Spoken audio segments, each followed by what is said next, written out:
Welcome to Valor and Hope, where we cut through the noise and dig into the facts. I'm Greg, an Iraq war veteran committed to progressive change. It's time to stand up, speak out, and take action for the future we deserve.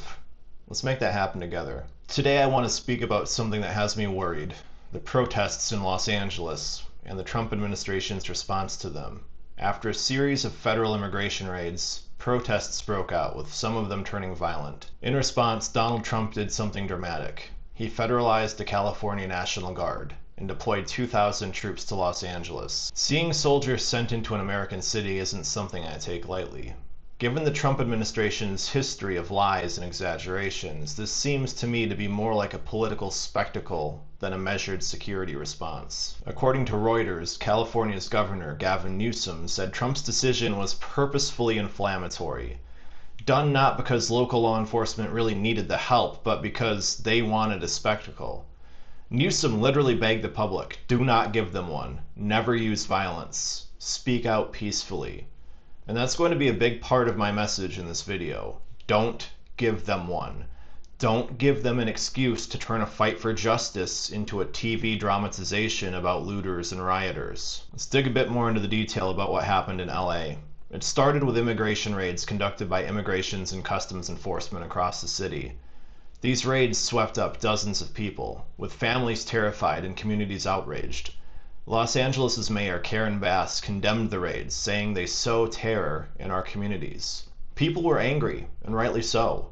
They took to the streets to protest what they saw as unjust, heavy-handed tactics. On the first night of protests, things got tense downtown. Riot police with helmets, batons, and tear gas launchers squared off against crowds of demonstrators after dark. Live footage showed lines of LAPD officers facing off with protesters, ordering them to disperse. This wasn't just a peaceful candlelight vigil, it was a volatile standoff.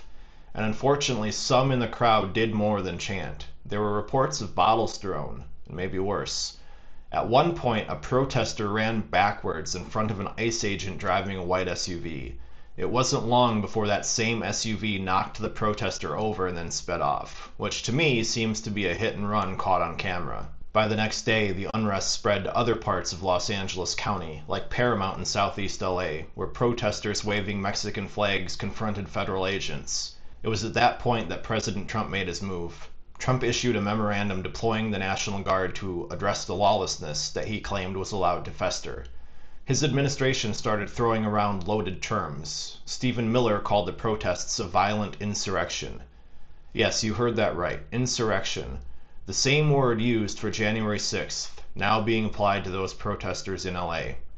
The vice president, J.D. Vance, went on social media to state, insurrectionists carrying foreign flags are attacking immigration enforcement officers, while one half of America's political leadership has decided that border enforcement is evil. The message from the White House is clear. They want to paint these protesters as enemies of the state. And that's exactly why the violence at protests is so dangerous. It fuels the right-wing narrative that the left is lawless and out of control. In this case, a few thrown rocks or a burning dumpster in LA became the justification for a show of force and talks of an insurrection. Trump even hopped on his own social media platform to threaten that if local leaders like Newsom and Mayor Bass can't do their jobs, then the federal government will step in and solve the problem. Rioters and looters.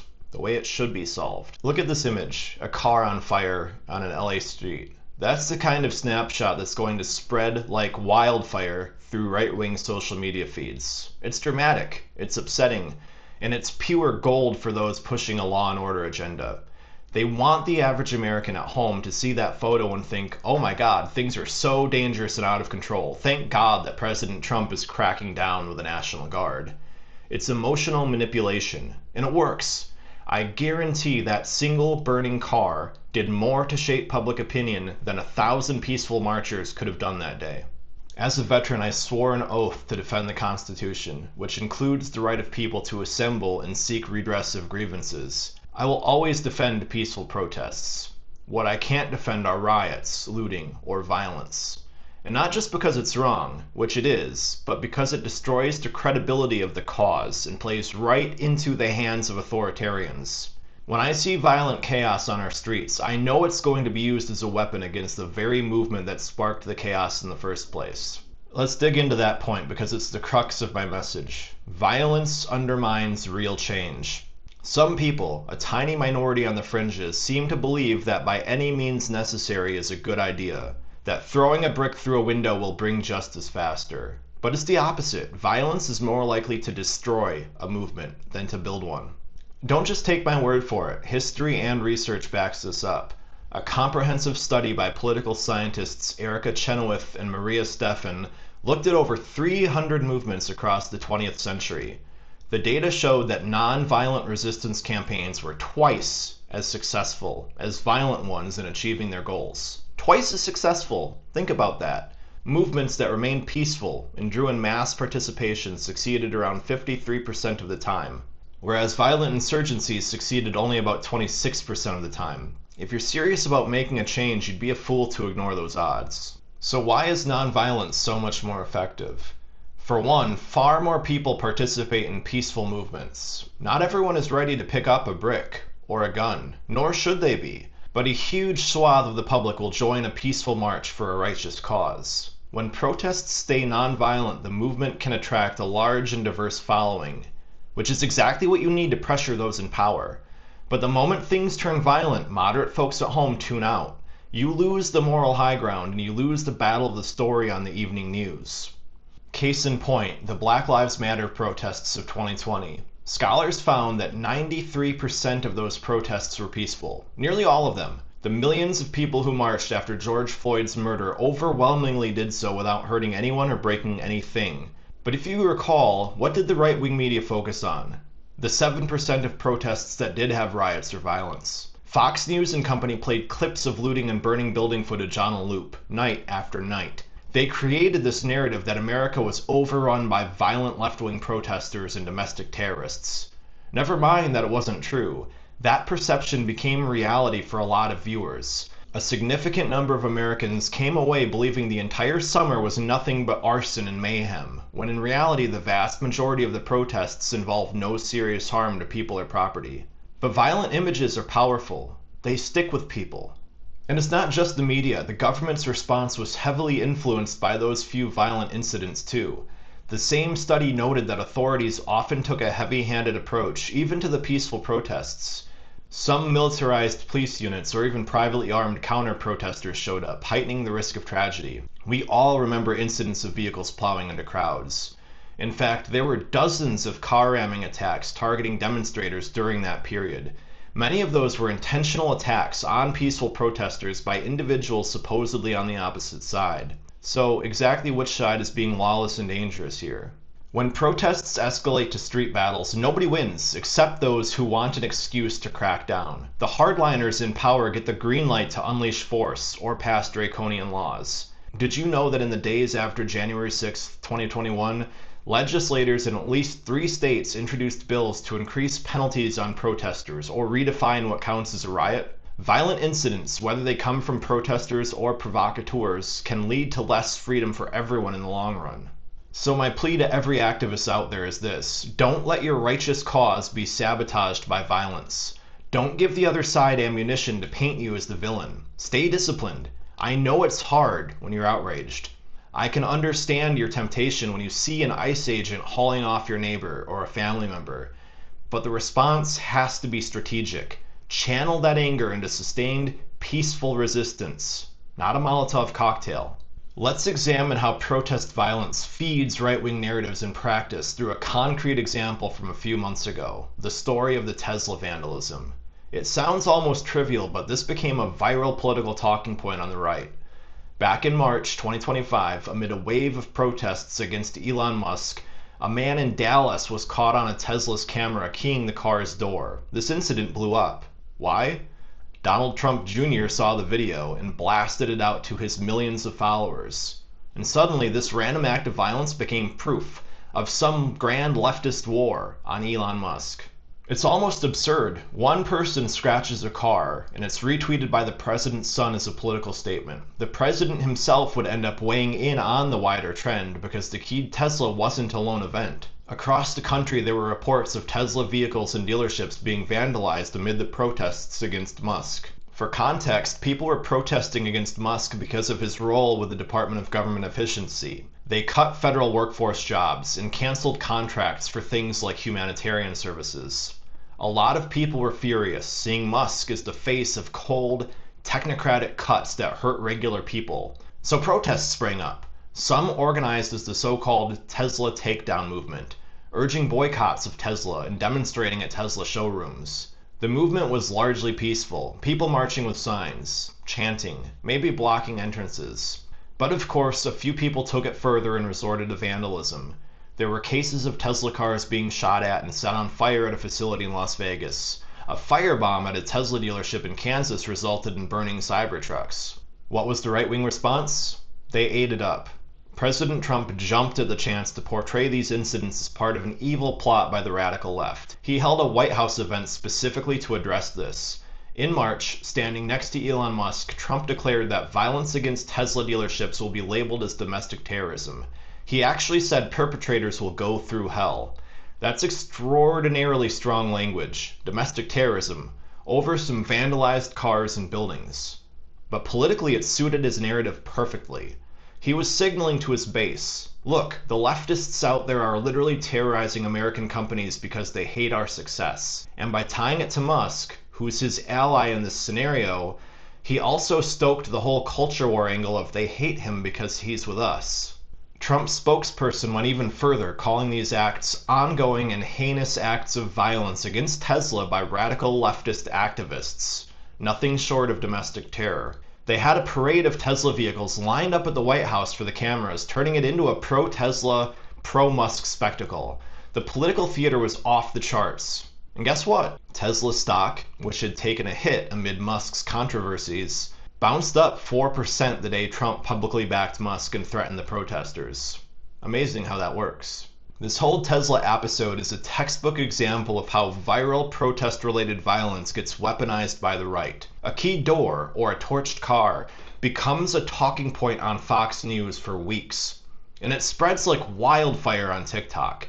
It allows them to change the subject from why people are protesting, for instance, cuts to social programs and Musk's policies, to how a few protesters behaved badly. Suddenly the protesters become the story, not the policies that sparked the protest. And let's be honest, it's not that the right wing is outraged by property damage in principle. Some of those same folks were cheering on bikers and truckers to roll coal on protesters or brandishing guns when it suited their cause.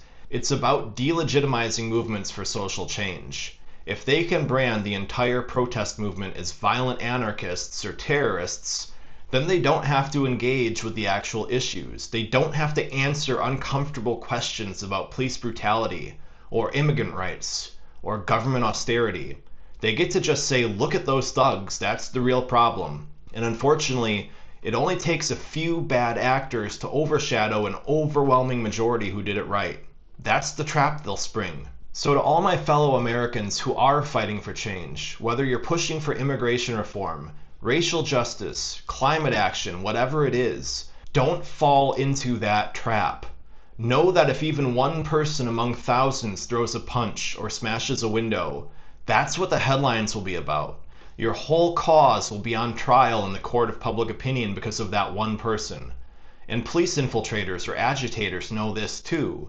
There have been instances like COINTELPRO in the past, where provocateurs deliberately try to incite violence to discredit movements. Don't let them succeed. The moment someone urges violence at your protests, you have to wonder, whose side are they really on?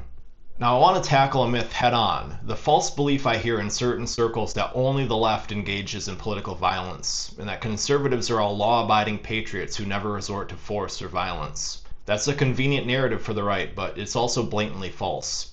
Political violence in America is not one-sided, not by a long shot. Let's take a trip down memory lane and recall some documented incidents of right-wing violence.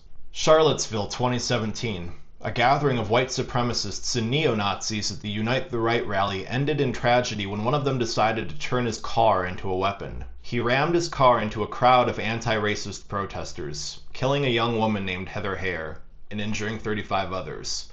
Heather was there to stand against hate, and she was murdered by a neo-Nazi. That is political violence. The perpetrator was convicted and sentenced to life in prison for that hateful act.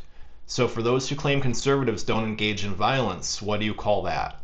Heather Heyer deserved to go home that day, but instead she was killed by a right-wing extremist. Then there's the January 6th, 2021 Capitol riot. I'm sure we all remember this one. A mob of hundreds of pro-Trump extremists attacked the US Capitol in an attempt to overturn the 2020 election results. They smashed windows, forced their way in, beat police officers with flagpoles and fire extinguishers, and roamed the halls chanting about killing the vice president and the Speaker of the House. 5 people lose their lives connected to the riot itself and its aftermath. And around 140 officers were injured defending the Capitol that day. This was very clear right-wing political violence intended to overturn the results of a free and fair election. The Justice Department has since charged and convicted hundreds of them, including some on serious charges like seditious conspiracy. Yet to this day, some on the right try to downplay what happened, calling it a peaceful protest, or even calling the convicted rioters political prisoners or martyrs. The gaslighting is incredible, but facts are facts. January 6th is one of the starkest examples of right-wing political violence in US history. And what was Donald Trump's response? Not only did he call them political prisoners, but he pardoned them all. In my own state of Michigan, we had a terrifying close call when a group of far-right militia members calling themselves the Wolverine Watchmen plotted to kidnap our governor, Gretchen Whitmer, and possibly execute her because they were mad over her COVID lockdown procedures. And this wasn't just talk. They conducted surveillance on her vacation home, built bombs, and practiced with guns. The FBI was able to infiltrate and arrest them before they could carry it out. Several of the ringleaders were convicted of kidnapping conspiracy and domestic terrorism-related charges. This was right-wing terrorism, plain and simple. They targeted a sitting U.S. governor for violent abduction due to political grievances.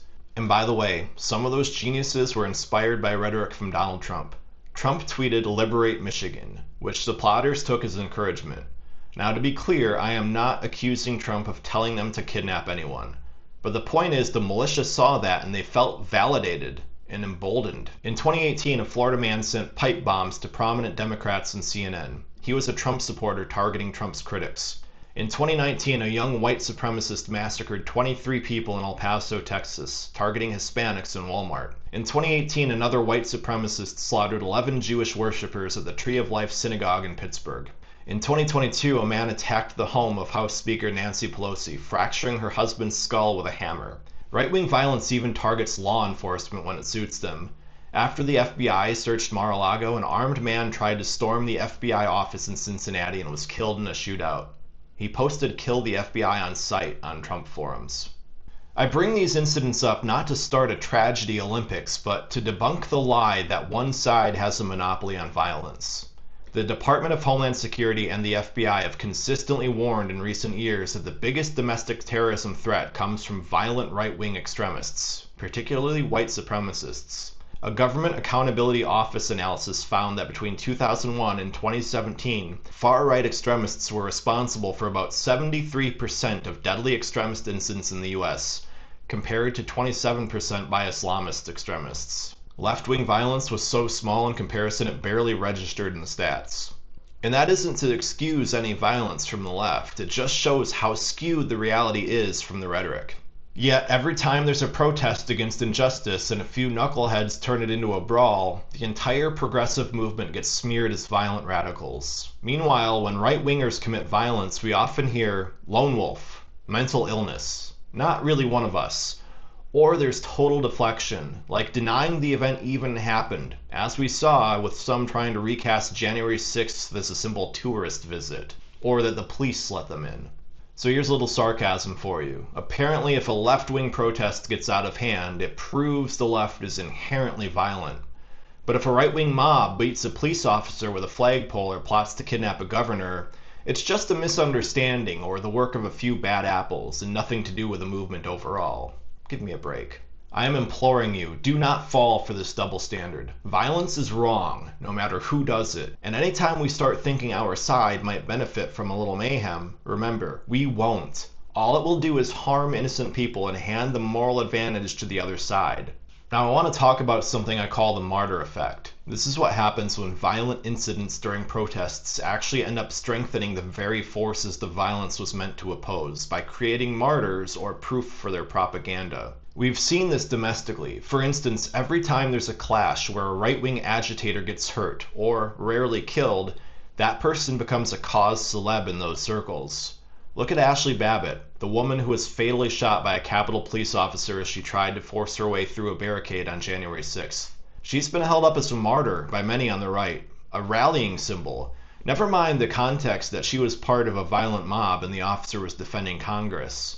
In their narrative, she's an innocent patriot, executed by the deep state. Her name is now a recruiting cry for certain extremist groups. That's the martyr effect at work, a death turning into a powerful symbol that fuels further extremism. Let's take a look at a clear-cut example from overseas. Mannheim, Germany, May 2024.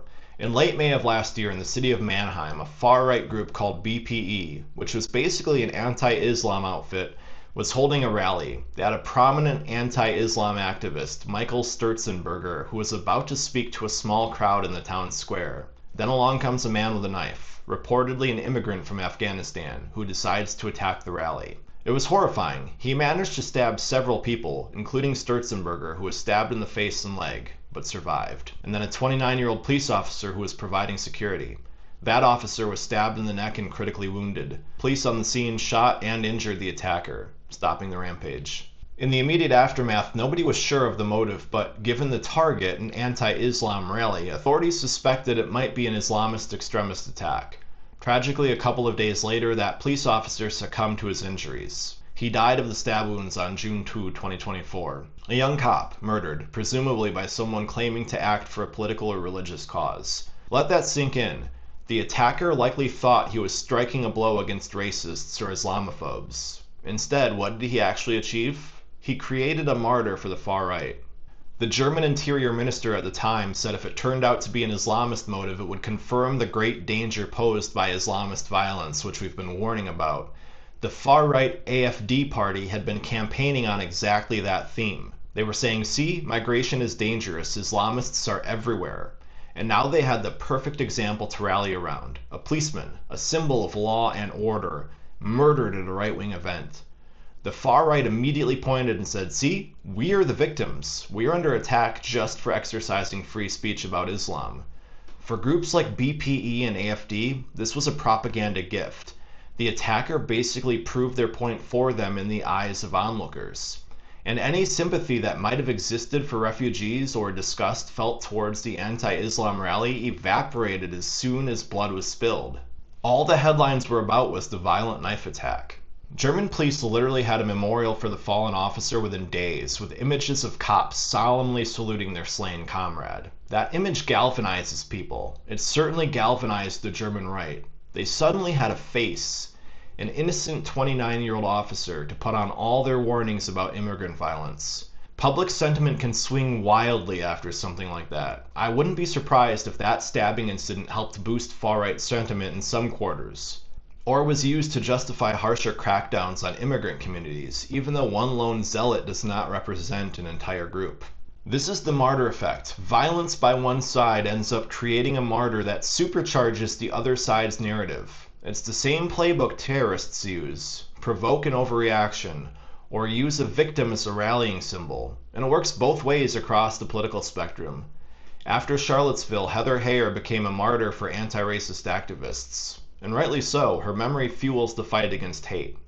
After Mannheim, that policeman became a martyr for anti-immigrant activists. So what's the lesson here? Don't give the opposition martyrs. If you oppose right-wing extremism, the stupidest thing you could do is try to fight them with brute force. You'll just end up injuring or killing someone, and they will milk that for decades. They'll hold annual vigils for Saint so-and-so who was killed by Antifa.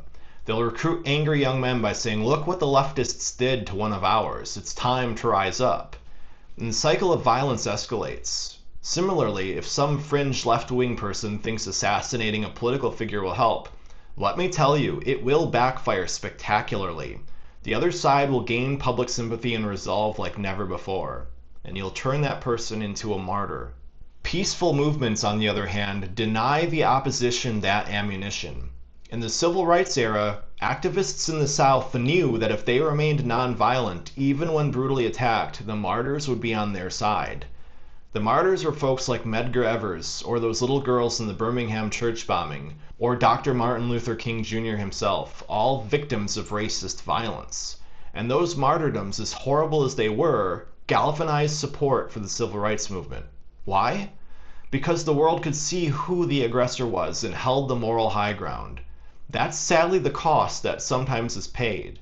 But the point is, if you stick to nonviolence, any martyr that emerges will expose the injustice of the system or the brutality of your opponent, not feed their propaganda. So to protesters, if you don't want to inadvertently help the very forces you oppose, commit to nonviolence. Don't make any innocent person into a casualty. It will haunt you morally, and it will haunt your movement strategically. We've danced around it a bit, but let's directly address the effectiveness of nonviolent protest. I already cited the research showing nonviolent campaigns succeed more often. Let's flesh that out with a bit more context and maybe an example or two, because I want to leave you with hope and practical guidance, not just warnings and fear.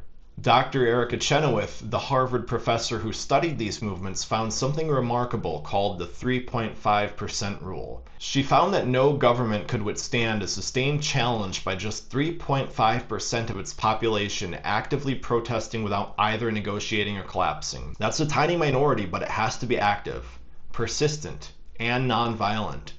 In other words, even if a small fraction of society engages in repeated peaceful civil resistance, strikes, boycotts, mass demonstrations, it's basically guaranteed to force change. Why? Because those movements tend to grow, draw in sympathizers, and erode the pillars that hold the regime up. They win over the public, they win over neutral parties, and sometimes they even win over the regime's own foot soldiers. Remember the fall of Slobodan Milosevic in Serbia? A student-led nonviolent movement called Optor grew and grew, using humor and persistence, and eventually even the security forces wouldn't support the dictator. And think of the people power movement in the Philippines. Millions of Filipinos prayed in the streets and faced down tanks with flowers, and they toppled a kleptocratic regime largely without even firing a shot. India's independence from British colonial rule, achieved by mass nonviolent action led by Gandhi despite horrific repression. And yes, there was some violence here and there, but the movement's core was non-violent, and that's what made the British Empire's stance untenable.